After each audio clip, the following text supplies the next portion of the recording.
Thank you.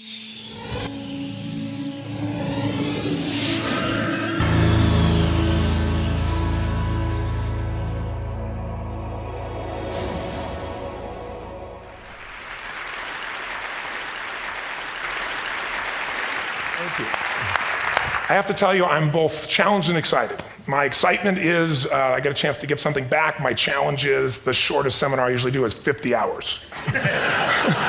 And I'm not exaggerating. I do weekends, and what I do more than that, obviously, coach people, but I'm into immersion. Because how'd you learn language? You didn't learn it by just learning principles. You got in it, and you did it so often that it became real. And the bottom line of why I'm here, besides being crazy mofo, is that I'm really in a position, I'm not here to motivate you, obviously. You don't need that. And a lot of times, that's what people think I do, and it's the furthest thing from it. What happens, though, is people say to me, well, I don't need any motivation. And I say, well, that's interesting. That's not what I do. I'm the why guy. I don't know why you do what you do. What is your motive for action? What is it that drives you in your life today, not 10 years ago, or are you running the same pattern? Because I believe that the invisible force of internal drive activated is the most important thing in the world. I'm here because I believe emotion is the force of life. All of us here have great minds. You know, most of us here have great minds, right? I don't know if I'm in the category, but we all know how to think. And with our minds, we can rationalize anything, we can make anything happen. We can, I agree with what was described a few days ago about this idea that people work in their self-interest, but we all know that that's bullshit at times. You don't work in your self-interest all the time.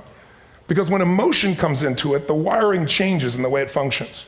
And so it's wonderful for us to think intellectually about how the life of the world is, and especially those who are very smart. We can play this game in our head, but I really want to know what's driving you. And what I'd like to maybe invite you to do by the end of this talk is explore where you are today for two reasons. One, so that you can contribute more.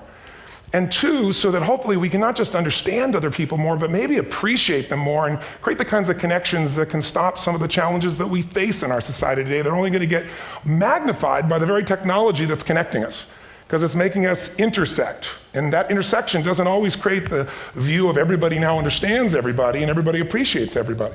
So I've had an obsession basically for 30 years. And that obsession has been what makes the difference in the quality of people's lives?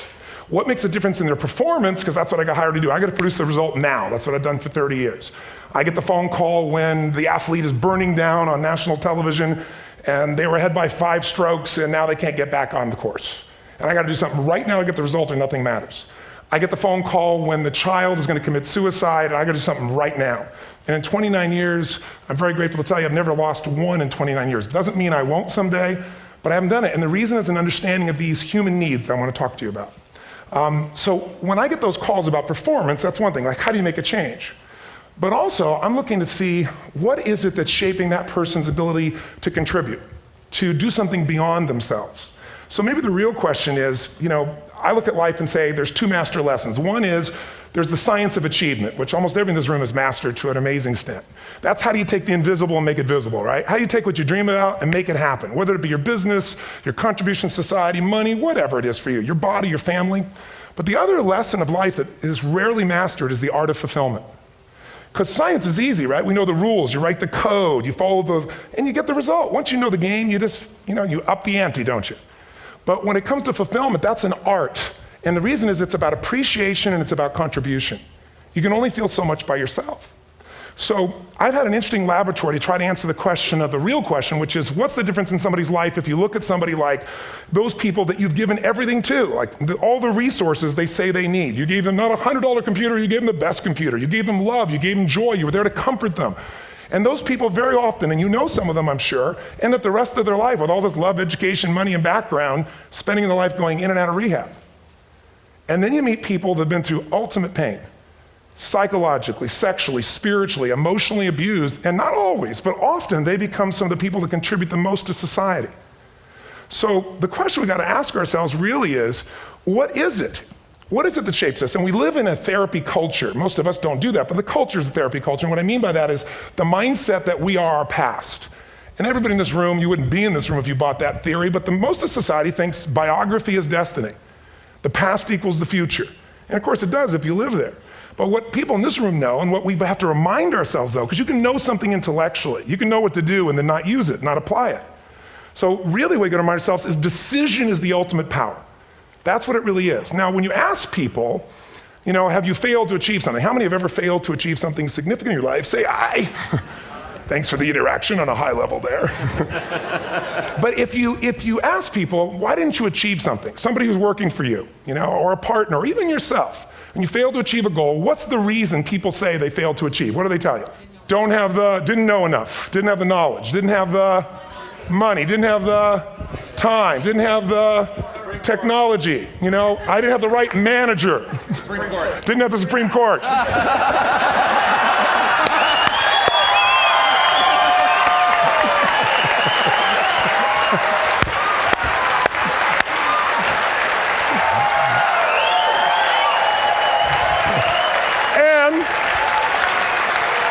And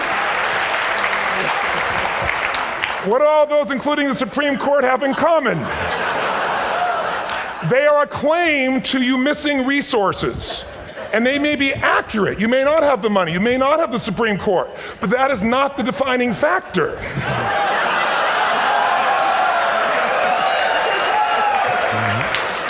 And you correct me if I'm wrong. The defining factor is never resources, it's resourcefulness. And what I mean specifically, rather than just some phrase, is if you have emotion, human emotion, something that I experienced from you day before yesterday at a level that is as profound as I've ever experienced, and if you'd communicated with that emotion, I believe you would have beat his ass and won.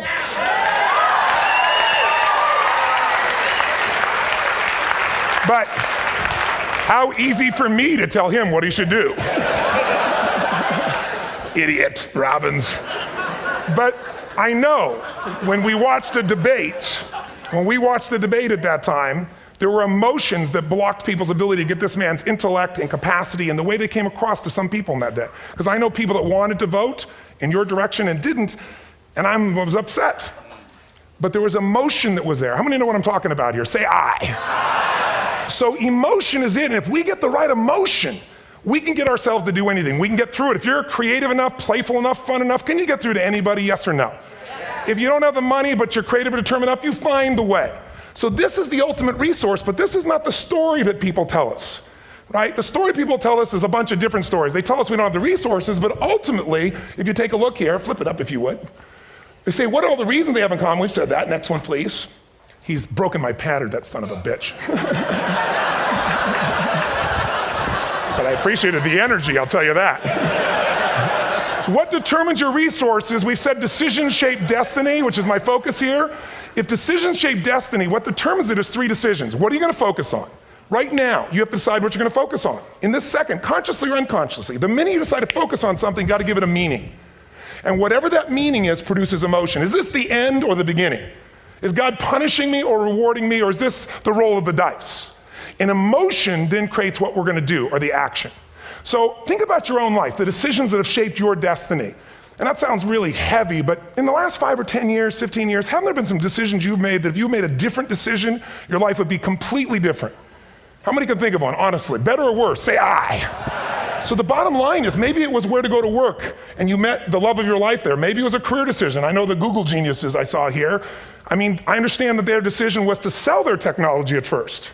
What if they made that decision versus to build their own culture? How would the world be different? How would their lives be different? Their impact. The history of our world is these decisions. When a woman stands up and says, no, I won't go to the back of the bus, she didn't just affect her life. That decision shaped our culture. Or someone standing in front of a tank. Or being in a position like Lance Armstrong and someone says to you, you got testicular cancer. That's pretty tough for any male, especially if you ride a bike. Right? You got it in your brain, you got it in your lungs. But what was his decision of what to focus on? Different than most people. What did it mean? It wasn't the end, it was the beginning. What am I going to do? He goes off and wins 7 championships he never won once before the cancer because he got emotional fitness, psychological strength. That's the difference in human beings that I've seen of the 3 million I've been around. Because that's about my lab. I've had 3 million people from 80 different countries that I've had a chance to interact with over the last 29 years. And after a while, patterns become obvious. You see that South America and Africa maybe connect in a certain way, right? Other people say, oh, that sounds ridiculous. It's simple. So what shaped Lance, what shapes you? 2 invisible forces, very quickly. 1, state. We all have had times. Have you had a time you did something and after you did it, you thought to yourself, I can't believe I said that. I can't believe I did that. That was so stupid. Who's been there? Say aye. Have you ever done something after you do it, you go, that was me. right? It wasn't your ability, it was your state. Your model of the world is what shapes you long term. Your model of the world is the filter. That's what's shaping us. That's what makes people make decisions. When we want to influence somebody, we got to know what already influences them. And it's made up of three parts, I believe. First, what's your target? What are you after? Which I believe it's not your desires. You can get your desires to goals. How many of you got a goal, desire, and thought, is this all there is? How many have been there? Say aye.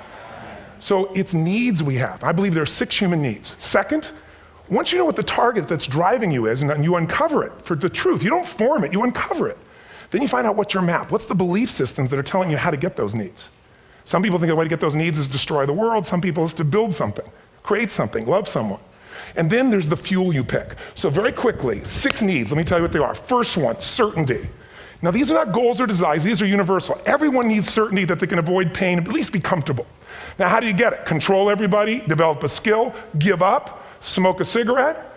And if you got totally certain, ironically, even though we all need that, like if you're not certain about your health or your children or money, you don't think about much more. You're not sure the ceiling's gonna hold up, you're gonna listen to any speaker. But while we go for certainty differently, if we get total certainty, we get what? What do you feel if you're certain? You know what's gonna happen, when it's gonna happen, how it's gonna happen, what would you feel? Bored out of your mind. So God, in her infinite wisdom, gave us a second human need, which is uncertainty. We need variety. We need surprise. How many of you here love surprises? Say aye. Bullshit. You like the surprises you want. The ones you don't want, you call problems, but you need them. So variety is important. Have you ever rented a video or a film that you've already seen? Who's done this? Get a fucking life. Right? Why are you doing it? You're certain it's good because you read it before, saw it before, but you're hoping it's been long enough you've forgotten enough there's variety. Third human need, critical, significance. We all need to feel important, special, unique. You can get it by making more money. You can do it by being more spiritual. You can do it by getting yourself in a situation where you put more tattoos and earrings in places humans don't want to know.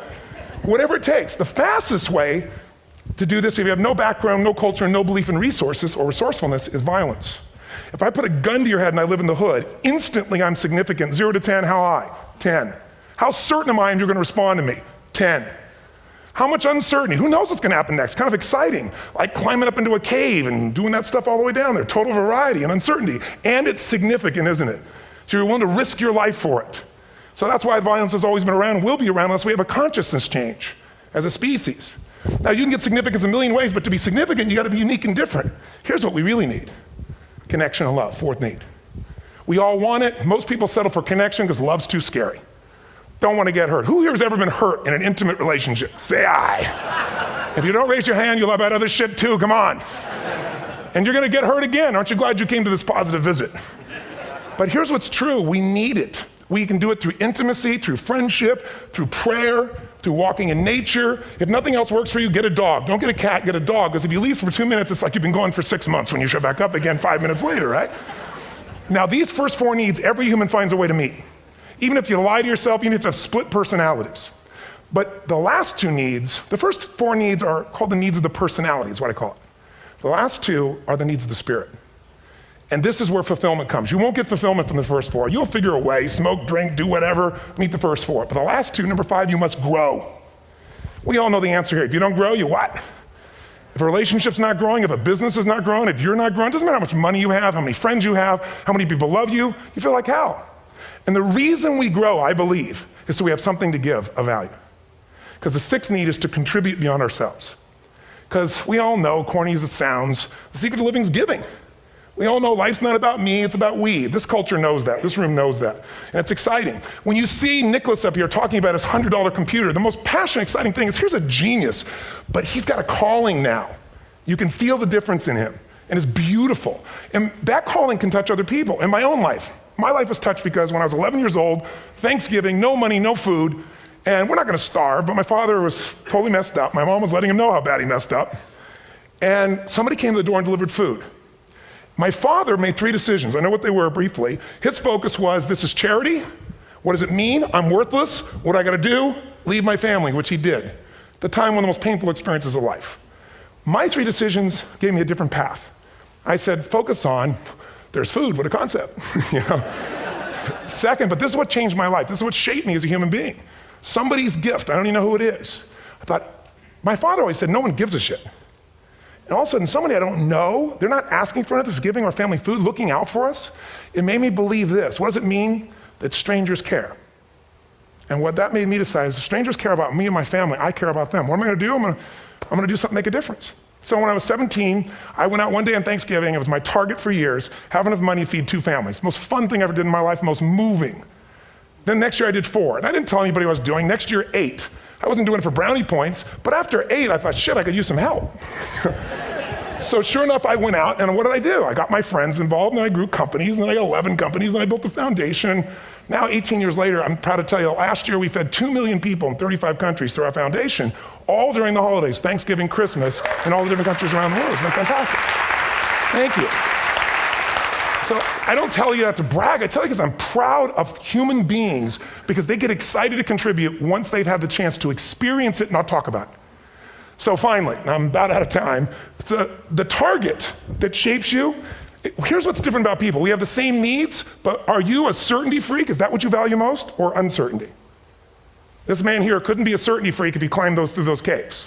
Are you driven by significance or love? We all need all 6, but whatever your lead system is tilts you in a different direction. And as you move in a direction, you have a destination or destiny. The second piece is the map. Think of that as the operating system tells you how to get there. And some people's map is, I'm gonna save lives even if I die for other people, and they're a fireman. Somebody else says, I'm gonna kill people to do it. They're trying to meet the same needs of significance, right? They want to honor God or honor their family, but they have a different map. And there are 7 different beliefs. I can't go through them because I'm done. The last piece is emotion. I say one of the parts of the map is like time. Some people's idea of a long time is 100 years. Somebody else says is 3 seconds, which is what I have. And the last one I've already mentioned that felt you. If you got a target and you got a map, and let's say, I can't use Google because I love maps and they haven't made it good for Macs yet. So if you use MapQuest, how many have made this fatal mistake of using MapQuest at some time? You use this thing and you don't get there. Well, imagine if your beliefs guarantee you can never get to where you want to go. The last thing is emotion. Now here's what I'll tell you about emotion. There are 6,000 emotions that we all have words for in the English language, which is a linguistic representation, right? It changes by language. But if your dominant emotions, if I have more time, I have 20,000 people or 1,000, and I have them write down all the emotions that they experience in an average week.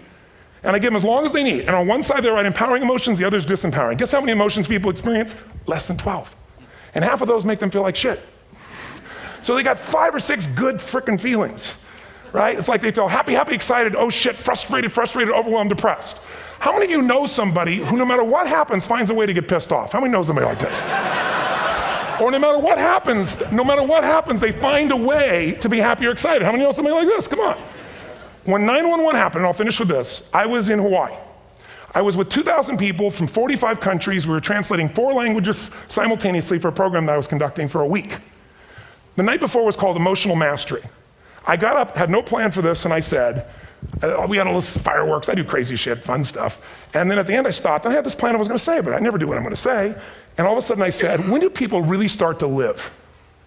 When they face death. And then I went through this whole thing about if you were gonna get off this island, if 9 days from now you were gonna die, who would you call, what would you say, what would you do? One woman, well that night is when 9/11 happened. One woman had come to the seminar, and when she came there, her previous boyfriend had been kidnapped and murdered. Her friend, or her new boyfriend, wanted to marry her, and she said no. He said, if you leave and go to that Hawaii thing, it's over with us. She said, it's over. When I finished that night, she called him and left a message, true story, at the top of the World Trade Center where he worked, saying, honey, I love you. I just want you to know, I want to marry you. It was stupid of me. She was asleep, because it was 3 a.m. for us, when he called her back from the top and said, honey, I can't tell you what this means. He said, I don't know how to tell you this, but you give me the greatest gift, because I'm going to die. And she played the recording for us in the room. She was on Larry King later. And he said, you're probably wondering how on earth this could happen to you twice. And he said, all I can say to you is, this must be God's message to you, honey. From now on, every day, give your all, love your all. Don't let anything ever stop you. She finishes, and a man stands up and he says, I'm from Pakistan, I'm a Muslim. I'd love to hold your hand and say I'm sorry, but frankly, this is retribution. I can't tell you the rest because I'm out of time.